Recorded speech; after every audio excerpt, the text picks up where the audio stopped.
ভালোবাসা যখন তোমাকে কাছে ডাকে তখন তুমি তাকে অনুসরণ করো, যেন এই পথ বড় কঠিন আর বেদনার। তবুও তুমি ভালোবাসার ডাককে প্রত্যাখ্যান করবে না, কারণ ভালোবাসা সবাইকে ডাকে না, ডাকে কেবল মনোনীতদের। ভালোবাসা যখন নিজের ডানা দিয়ে তোমাকে পরম আবেগে জড়িয়ে ধরতে চাইবে, তখন তার ডানায় লুকোনো তরবারি তোমাকে আহত করবে। এটা নিশ্চিতভাবে জেনেও তুমি সেই আলিঙ্গনকে ফিরিয়ে দিও না। যন্ত্রণার কাছে আত্মসমর্পণ করো।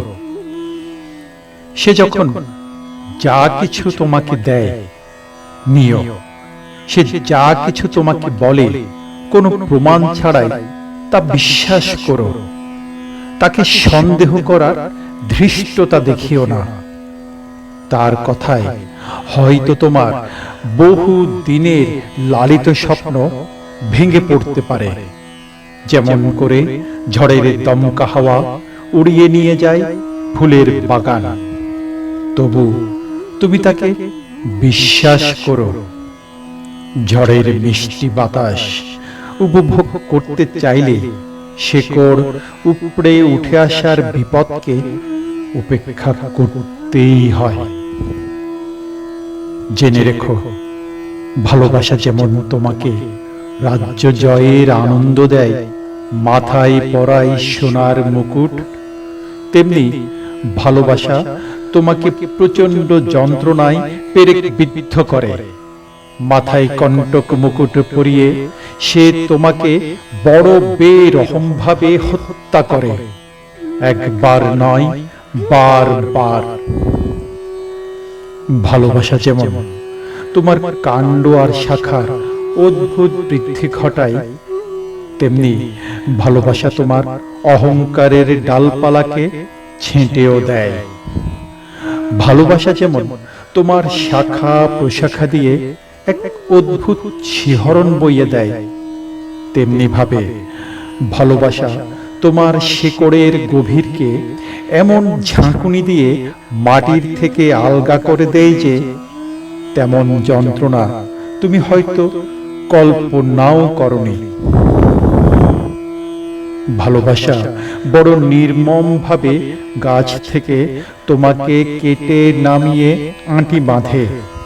সেই শস্যকে ভালোবাসা আঁটির মতো বেঁধে অন্য অনেকের সাথে বয়ে নিয়ে চলে মাড়াই কলে। তারপর পদতলে পিষ্ট করে তোমার গমের আবরণ খুশিয়ে ফেলে। তোমাকে প্রখর রোদ্দুরে নগ্ন অবস্থায় ফেলে রাখে ভালোবাসা। তারপর তোমাকে অনবরত পিষতে থাকবে ঢিকির নিচে। এরপর চূর্ণ বিচূর্ণ তোমাকে সামান্য পানি দিয়ে ভিজিয়ে তুমি নমনীয় না হওয়া পর্যন্ত সে তোমাকে মলতে থাকবে। তারপর একটা বেলন দিয়ে বেলে সে রুটিতে রূপান্তরিত করে তোমাকে। এরপর ভালোবাসা তোমাকে পবিত্র আগুনে সমর্পণ করে। সেখানে তোমাকে তাওয়ায় সেঁকা হয় এবং তারপর তুমি বিধাতার পবিত্র ভোজসভার পবিত্র রুটিতে পরিণত হও।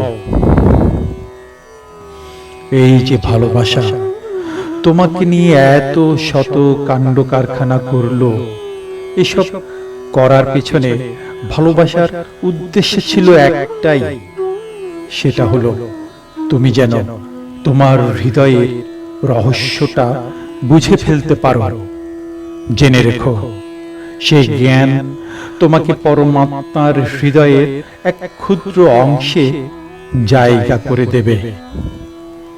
কিন্তু তুমি যদি ভালোবাসার ভেতর কেবলই সুখের সন্ধান করে থাকো, তাহলে তোমার জন্য উত্তম হচ্ছে শরীর থেকে খোসা ছাড়িয়ে নেওয়ার আগেই প্রেমিকের মাড়াই প্রাঙ্গণ ছেড়ে চলে যাওয়া। শুধু সুখ খুঁজে বেড়ানো হলো এমন যান্ত্রিক ভালোবাসা যা তোমাকে এমন এক ঋতু বৈচিত্র্যহীন ভুবনে প্রবেশ করাবে, যেখানে তুমি হয়তো হাসবে কিন্তু পুরোপুরি হাসতে পারবে না। তুমি হয়তো কাঁদবে কিন্তু হৃদয় উজাড় করে কাঁদতে পারবে না। ভালোবাসা কখনো কাউকে ভালোবাসা ছাড়া কিছু দেয় না। ভালোবাসা কখনো কারো কাছ থেকে ভালোবাসা ছাড়া কিছু গ্রহণ করে না। ভালোবাসার কারো কাছ থেকে ভালোবাসা ব্যতীত অন্য কিছু নিতে হয় না, কারণ ভালোবাসার জন্য ভালোবাসাই যথেষ্ট। তুমি যখন ভালোবাসো তখন বলো না ঈশ্বর আমার হৃদয়ে আছেন, বরং তুমি বলো আমি বিধাতার হৃদয়ে আসি। কখনো কল্পনাও করো না তুমি ভালোবাসার গতিপথ নির্দেশ করে দেবে, বরং ভালোবাসা যদি তোমাকে তার যোগ্য মনে করে তবে সেই তোমার পথ নির্দেশ করবে। ভালোবাসা পরমেশ্বরের মতন স্বয়ংভূ। নিজেকে পরিপূর্ণ করা ছাড়া ভালোবাসার আর কোনো কামনা নেই। কিন্তু তুমি যদি ভালোবাসো এবং ভালোবাসায় অনিবার্য হয়ে ওঠে আকাঙ্ক্ষা, তবে তোমার কামনার আকাঙ্ক্ষা হোক নরম মোমের মতন গলে গলে পড়া, আর ঝর্ণার স্রোতের মতন শান্তভাবে বয়ে চলা। প্রেমিকার প্রচণ্ড কোমলতার বেদনা বুঝে কেঁদে ফেলা, নিজের হাতে নিজেকে আহত হতে দেখা এবং স্বেচ্ছায় ও সানন্দে রক্তাক্ত হওয়া। প্রতিদিন সকালে ডানা মেলা উদার হৃদয় নিয়ে জেগে ওঠা এবং প্রাণ সখাকে ভালোবাসার জন্য আর একটি দিন পাওয়ার জন্য কৃতজ্ঞ চিত্তে প্রভুকে ধন্যবাদ দেওয়া। সকালে কাজ করা, দুপুরে বিশ্রাম করা এবং প্রেমের পরমানন্দে প্রার্থনায় ধ্যানমগ্ন হওয়া। সন্ধ্যায় কৃতজ্ঞ চিত্তে ঘরে ফিরে আসা এবং প্রিয়তমের কল্যাণের জন্য অন্তর থেকে প্রার্থনা করতে করতে ঘুমিয়ে পড়া। এমন ঘুমে যদি তোমার মৃত্যুও হয়, সেই ক্ষণেও যেন তোমার ঠোঁটে তাঁর জন্য অনিঃশেষ বন্দনা লেগে থাকে।